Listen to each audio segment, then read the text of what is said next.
Panicuna, Wawrikuna, hermanas y hermanos. Kanan, Quechuata, Qayarishu. Ahora comencemos el quechua.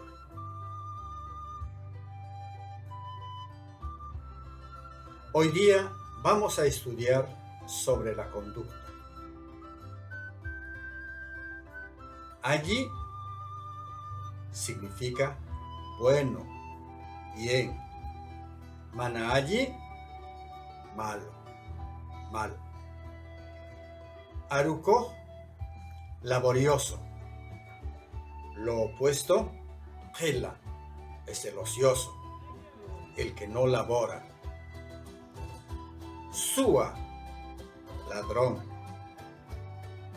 Y Manasua es la persona honesta, que no roba.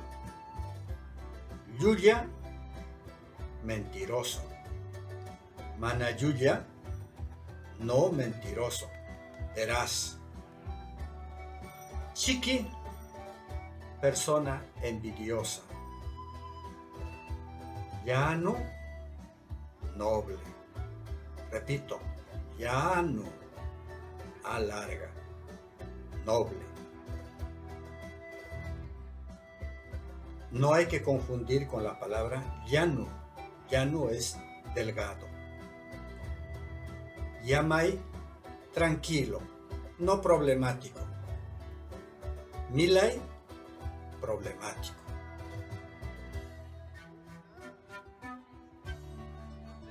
Aruko runa, allí runa. Gente laboriosa, gente buena. La persona nace para la labor. Hela runa, mana allí runa. Persona perezosa, mala gente. El ser humano debe estar en actividad. Mana aruko runata pipiskuyanchu. Nadie ama a gente que no labora. En todo el mundo, no solamente en el mundo andino. Suata pipiskuyanchu. Nadie ama a la gente no honrada. Llano, huasca. Soga, delgada. Llano, runa, persona noble.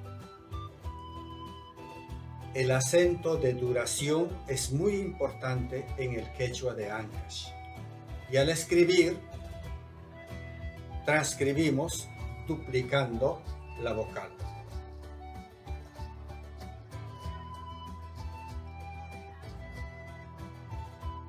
Kananga Kayatam. Hoy solamente esto. Shumahya Kawakuyay. Que tengan buen día.